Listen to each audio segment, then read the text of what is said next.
এই যে গতকাল বাঙালির চেতনার দিবস গেল, একদিনে কত হাজার ইলিশ খেয়েছে? প্রচুর ইলিশ খায় নাই? অনেক দাম দিয়েও মানুষ ইলিশ কেনে, কারণ এদিন ইলিশটা হলো আমাদের কোরবানিতে গরু ছাগল যেমন আমাদের কাছে দামি, কারণ এটাকে কোরবানি করে না খেলে আমাদের একটা ত্রুটি থাকে, একটা ইবাদতে ঘাটতি থাকে। ওদের কাছে এদিন ইলিশটা হলো এমন দামি। আলাদা ধর্মের নাম যদিও দেয় নাই, কিন্তু ওদেরও আলাদা আকীদা আছে, আলাদা উৎসব আছে, আলাদা বিশ্বাস আছে, সব কিছু মোটামুটি আলাদা আছে।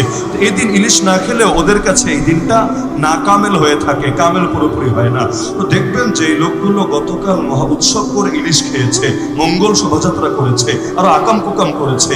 এদের মধ্যেই অনেকে দেখবেন আপনাদের বিভিন্ন ইবাদত নিয়ে টিটকারি মারবে। মঙ্গল শোভাযাত্রা যে করছে, মঙ্গল শোভাযাত্রা নাম থেকেই তো বুঝতে পারছেন এই শোভাযাত্রা করলে মঙ্গল আসবে। আচ্ছা বুঝলাম, শোভাযাত্রা তো বুঝেন যে অনেকগুলো মানুষ একসাথে বের হবে, একটা জায়গায় যাত্রা করবে, এর দ্বারা শোভা বৃদ্ধি পাবে। তো এই যে শোভাযাত্রা যদি করে, এতে যে মঙ্গল আসবে, আমাকে বলেন মঙ্গলটা কে দেবে? ওরা তো নাস্তিক, বড় একটা অংশ। ওরা তো রবের অস্তিত্বে বিশ্বাস করে না, না আল্লাহ মানে, না হিন্দুদের ভগবান মানে, না খ্রিস্টানদের ঈশ্বর মানে। ওরা দাবি করে আর কি, যারা নিরপেক্ষ, ওরা কিছুই মানে না।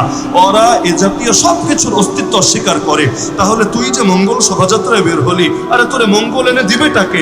আমরা যখন দোয়া করি তখন আশা রাখি আল্লাহ মঙ্গল দিবেন।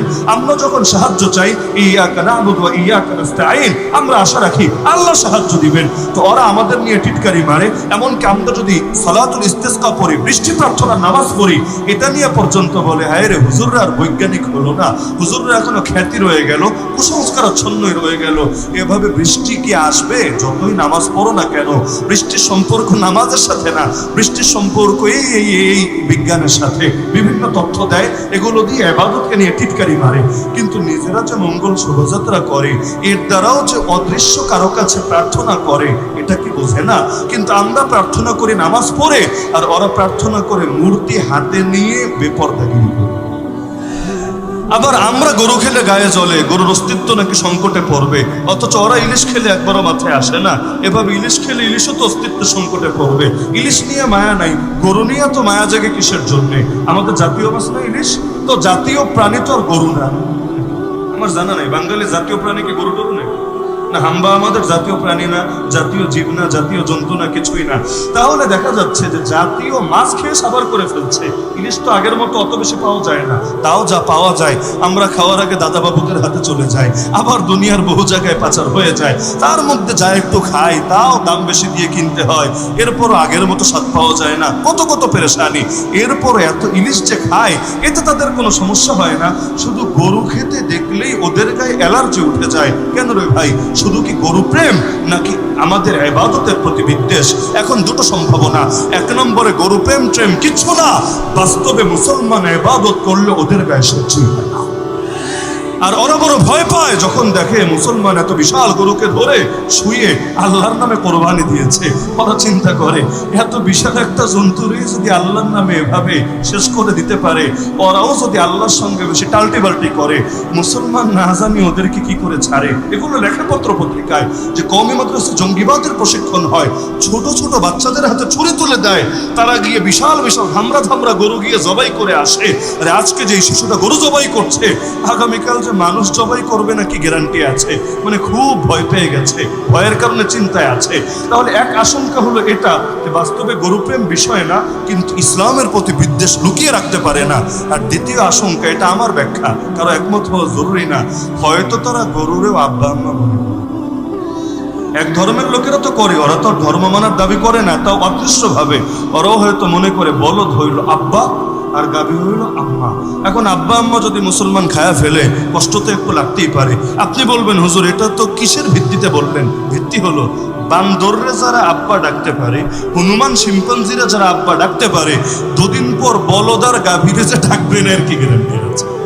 এখন ওটাকে চালিয়েছে বিজ্ঞানের নামে, দুদিন পর এটাকেও বিজ্ঞানের নামে আনবেন, এর কি গ্যারান্টি আছে? ওরা তো আর কোরআন হাদিস দিয়ে বিজ্ঞানের মানদণ্ড মাপবে না, বরং তো যখন যা মাথায় আসে তাই বলবে।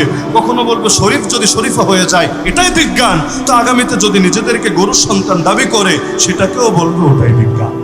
তাহলে মূল কথা হলো আমাদেরকে এই জাতীয় যত ভণ্ড আছে, যেগুলো এক এক জায়গায় এক এক মূলনীতি লাগিয়ে ইসলামের গোড়ায় কুঠারাঘাত করার ধান্দা করে, ওদের সবাইকে উচিত শিক্ষা দিতে হবে। এর জন্য ইসলামের শক্তি বাড়াতে হবে। কারণ আলো না জ্বললে অন্ধকার বের হবে না, আর আলো যদি জ্বালাতে পারেন অন্ধকার কিভাবে পালাবে চিন্তাও করতে পারবেন না। অনেক সময় দেখেন না, অস্বাভাবিক জিনিসও খুব সহজে ঘটে যায়। রমাদানের পত্রিকায় দেখলাম একজন মাছ ধরতে গিয়েছে, তার নাকি পেছন দিয়ে কুচ্চা ঢুকে গিয়েছে, এটা আবার অপারেশন করে বের করেছে। এখন পুরো বাংলাদেশ মাতামাতি হচ্ছে। 6 ইঞ্চির বিশাল ডাব, জানো তো না ব্যাপার না, 6 ইঞ্চি মানে তো আধা ফুট না, তার মানে এই যে বিশাল একটা ডাব, এটাও নাকি মানুষের ভেতরে ঢুকে গিয়েছে। অদ্ভুত ব্যাপার, মানে এগুলো যে কিভাবে হয় আমার মাথায় ধরে না। এক হতে পারে বাস্তবে ঘটেছে, আর এক হতে পারে এই মেডিকেলের লোকেরা নিজেদের মেডিকেলের বিজ্ঞাপন দেওয়ার জন্য কৃত্রিমভাবে ঘটনা সাজিয়েছে। বাস্তবে ঢুকেছে কিছু না, কেউ তো আর দেখেও নাই, কিন্তু এমনি একটা হুদাই কথা ভাইরাল করেছে যাতে করে ওদের মেডিকেলটা সবার নজরে আসে, আরও এরকম অনেক রোগী ওরা পেতে থাকে। তো এরকম অসম্ভব জিনিসগুলো যদি এই দেশে ঘটতে থাকে, তাহলে ইসলাম তো এই দেশে ছিল না? 1757 আগে বাংলাদেশে ইসলাম ছিল না গণতন্ত্র ছিল? ইসলাম ছিল না সেকুলারিজম ছিল? ইসলাম ছিল না তথাকথিত সমাজতন্ত্র ছিল? কিছুই তো না। এই জমিনে তো ইসলাম ছিল একদিন দুদিন না, প্রায় 550 বছর এই অঞ্চলে, আর গোটা ভারতবর্ষকে ধরলে 800 বছর ইসলাম তো ছিল। তো এই মাটির পরতে পরতে ইসলাম আছে। এমনকি 800 বছরের আগেও যদি ফিরে যান, বহুত বুজুর্গ, বহুত আল্লাহর ওলিদের দ্বারাও এই অঞ্চলের মধ্যে ইসলাম আবাদ হয়েছে, বিভিন্ন ক্ষেত্রে দ্বীনের আলো ছড়িয়ে গিয়েছে। সুতরাং আলো তো ছিল, মাঝখানে বিদ্যুৎ চলে যাওয়ার কারণে একটু অন্ধকার তৈরি হয়েছে। তো এখন যদি বিদ্যুৎ আনা যায় আলহামদুলিল্লাহ, না হলে তো অন্তত বিকল্প সৌর বিদ্যুৎ বা জেনারেটর বা কিছু একটা লাগাতে হবেই হবে। তো পূর্ণাঙ্গ খেলাফত কায়েম করতে পারি বা না পারি, এই জমিনের বুক থেকে নাস্তিক্যবাদ, সেকুলারিজম, এই কাদিয়ানিয়াত, এই হিজবুত তাওহীদ, আহলে কোরআন, এই উগ্র হিন্দুত্ববাদ, আরো যত ফিতনা আছে সবগুলোকে ঝেঁটিয়ে বিদায় করতে হবে। আর যদি এই ক্ষেত্রে সফল হতে চান, একটা কাজ করা লাগবে। যে দলেরই হন, যে মতেরই হন, যে সার্কেলেরই হন, মৌলিক কিছু বিষয়ে সবাইকে একমত হতে হবে। এটা মূল কথা। আমরা যদি সারা জীবনও চেষ্টা করি যে সবাই এক সার্কেলে আনবো, মানে বুঝছেন, যে সবাই কওমি হয়ে যাবে, অথবা সবাই আলিয়া হয়ে যাবে, অথবা সবাই তবলিগ হয়ে যাবে, অথবা সবাই চরমনাই হয়ে যাবে, অথবা সবাই জামাত হয়ে যাবে, অথবা সবাই আহলে হাদিস হয়ে যাবে, অথবা সবাই মাযহাবী হয়ে যাবে, অথবা সবাই সুন্নি হয়ে যাবে, অথবা সবাই ওহাবী হয়ে যাবে, আরো কত দল আমার মনেও থাকে না। দলের তো শেষ নেই, আমার মাথায় চুল যেই কয়টা, বাংলাদেশের মধ্যে দল হয়তো এর চাইতে বেশি আছে। তো এই যে এত দল, যদি চান সব দল বিদায় করো, এক দল কায়েম করো, বলতেই পারবেন, চেষ্টাই করতে পারবেন, জীবনে সফল হবে। আমি গায়েব জানিয়ে জন্য বলছি এমন না, অভিজ্ঞতার আলোকে, চোখে দেখার আলোকে।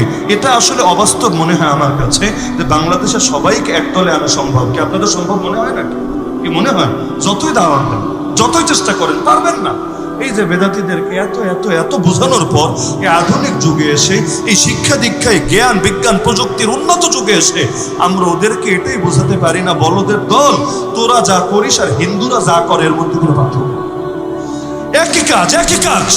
ওরা করার কারণে ওদেরকে বলছিস বিধর্মী, অথচ তুই করার পর তুই থাকছিস নাকি সুন্নি।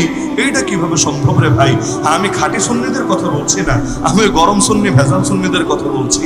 এখন একজন গিয়ে মূর্তির সামনে সেজদা দিচ্ছে, আপনি বলছেন কাফের। আর একজন গিয়ে কবরের সামনে সেজদা দিচ্ছেন, আপনি বলছেন খাঁটি আশেকে রাসূল। তো এর চাইতে হাস্যকর বিষয় কি হয়? ওটা যদি পূজা হয় তো এটা কি রে ভাই?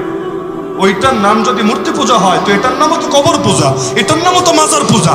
কিন্তু এই কমন সেন্সে থেকে যে বিষয়টা বোঝা দরকার ছিল, এটাও বোঝাতে পারি না। তো যত যাই করেন না কেন, বাস্তবতা এটাই যে আমরা সবাইকে এক প্ল্যাটফর্মে আনতে পারবো না। কিন্তু তাতে কি, তাই বলে মৌলিক কিছু বিষয়ে একমত হওয়া যাবে না? আপনাদেরকে ধারণা যাবে না?